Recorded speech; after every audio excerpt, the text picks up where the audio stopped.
Aos 21 anos, o finlandês Linus Torvalds criou o Linux, sistema operacional livre que está presente na maioria dos computadores que armazenam o conteúdo da internet.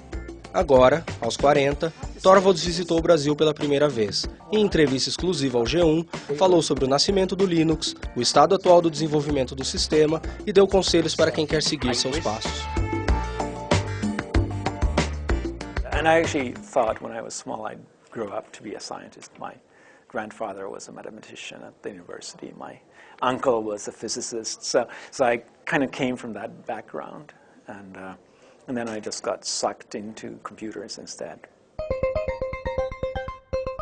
It's still a hobby. It's still a hobby. It's still a hobby. It's the best kind of hobby. I mean, it's the kind of hobby that you take really, really seriously. It's also, the fact that it's also my work is, to me, personally secondary. I mean, it's, I still do it not because people pay me, but because it's the most interesting thing I can imagine doing. I don't do a lot of coding on the kernel itself. I end up being the person who brings together, takes other people's work and merges it into the kernel, decides when things get released, when I can merge something, when it's stable enough that I can take new code into the kernel, and then I make releases. And it's a lot of communication, actually. It's the release process, and it's talking to people, mainly over email. I never meet developers face-to-face except at conferences like this, and talking about the issues we have and what needs to get solved before I can do a release and things like that. For government purposes in particular, openness is very important.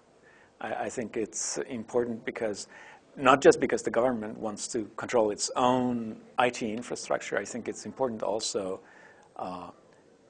for the people. I think it's important that people also feel that government is open in all respects, that you know what the issues are, that there's nothing hidden. And I think that's true of infrastructure for IT as well as just the discussion in general in politics.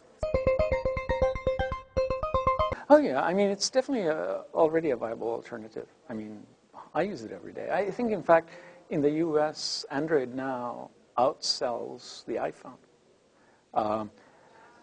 I mean, does that mean that development has ended? No. I mean, we're still working on it, and I think, in fact, in many ways, it will help that there are now lots of devices, small devices running Linux.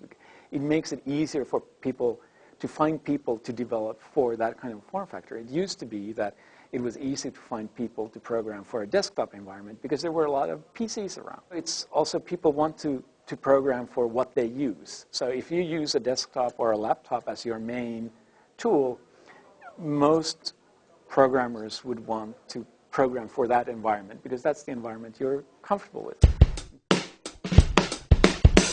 To me, a tablet is kind of inconvenient. It's big enough that you can't put it in your pocket unless you have a really big pocket.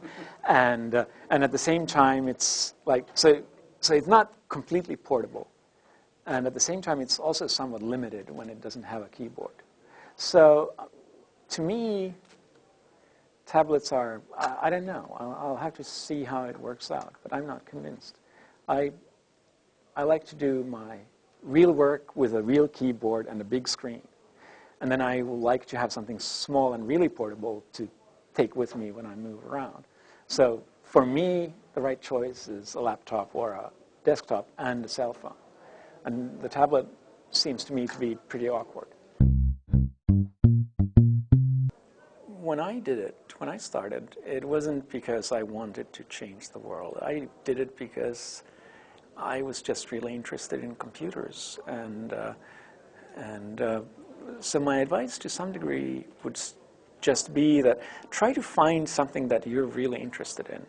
You have to do it constantly for many, many years. I mean, whether it's sports, whether it's computers, whether it's music, anything, you need to spend hours and hours every day for 10 years. And if you do that, you'll be the best at something, right? But the only way you are ever going to spend hours and hours every day is if you find something that you are interested enough in doing.